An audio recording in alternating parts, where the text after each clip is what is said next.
नमो नमः साथियों, कैसे हैं सब लोग। साथियों, स्वागत है एक बार फिर से आपके अपने यूट्यूब चैनल में।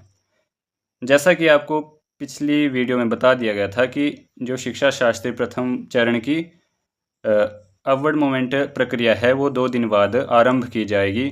उसी विषय पर आज हम चर्चा करेंगे कि केंद्रीय संस्कृत विश्वविद्यालय द्वारा शिक्षा शास्त्री प्रथम वर्ष 2026-27 पाठ्यक्रम के प्रथम चरण में प्रवेश प्राप्त अभ्यर्थियों के लिए अपवर्ड मोमेंट प्रक्रिया हेतु अधिसूचना जारी कर दी गई है।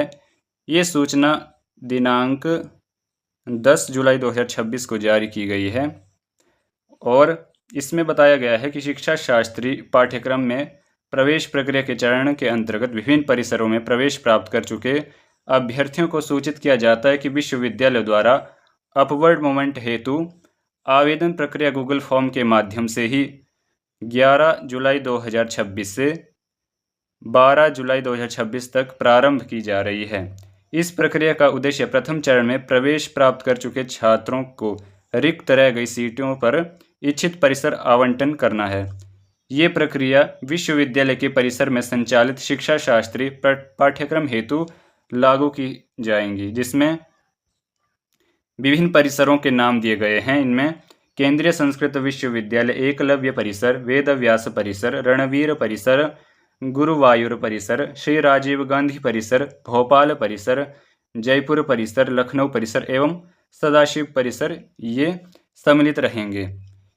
इस प्रक्रिया जो गूगल फॉर्म के माध्यम से अप्लाई होगी, इसकी अवधि है 11 जुलाई 2026 से 12 जुलाई 2026 रात्रि के 11:59 तक। तो इसको अप्लाई करने के लिए इन्होंने गूगल फॉर्म यहाँ पर दिया है। इस गूगल फॉर्म के माध्यम से आप अपवर्ड मोमेंट की प्रक्रिया को आरंभ करेंगे।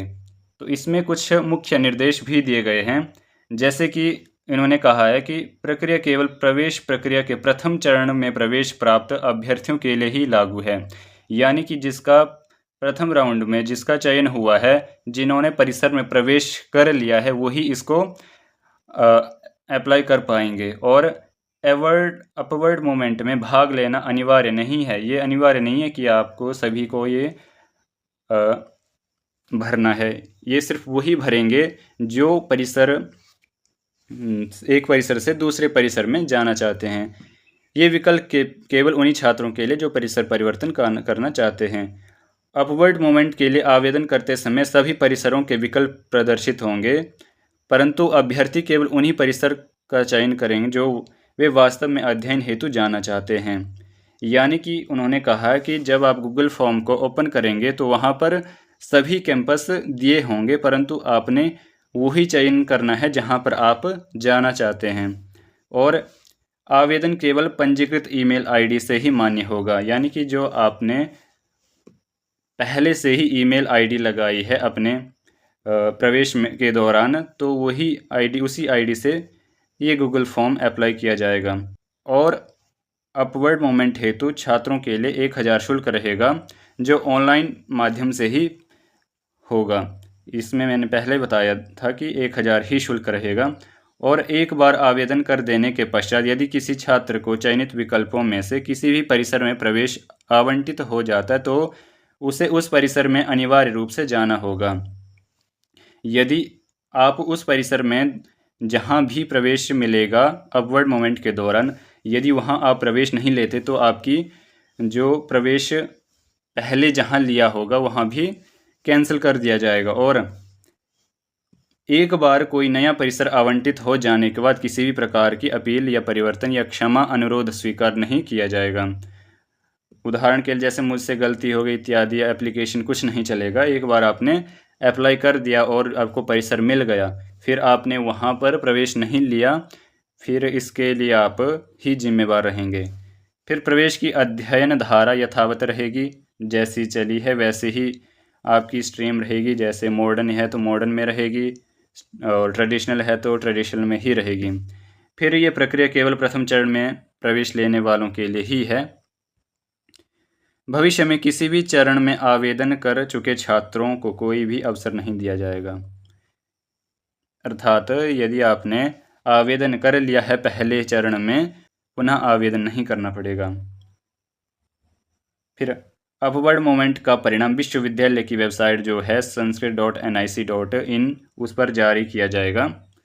फिर चयनित छात्रों को परिणाम घोषित होने के अधिकाधिक 10 कार्य दिवसों के भीतर अपने नवीन आवंटित परिसर में उपस्थित होकर प्रवेश प्रक्रिया पूर्ण करनी होगी। यानी कि जब आपका अपवर्ड मूवमेंट का परिणाम घोषित होगा उसके तुरंत 10 दिन के अंतर्गत आपको उस नए परिसर में प्रवेश लेना ही होगा, नहीं तो उसके बाद फिर आपका प्रवेश निरस्त कर दिया जाएगा। यदि कोई छात्र निर्धारित तिथि तक नवीन परिसर में उपस्थित नहीं होता तो उसका प्रवेश स्वतः निरस्त मान लिया जाएगा। इसके लिए इन्होंने कुछ विशेष सूचना जैसे बताई है कि अपवर्ड मूवमेंट परिसर परिवर्तन का अवसर है, अतः इसमें भाग लेते समय पूर्ण जागरूकता और उत्तरदायित्व से सावधानी अपेक्षित है।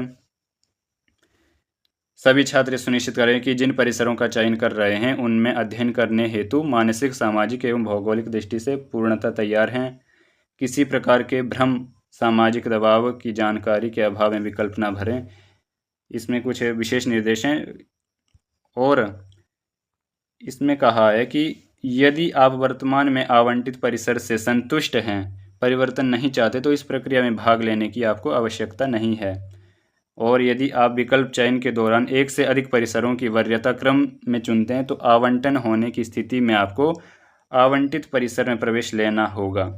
अतः विकल्पों का चयन अत्यंत सावधानीपूर्वक करें।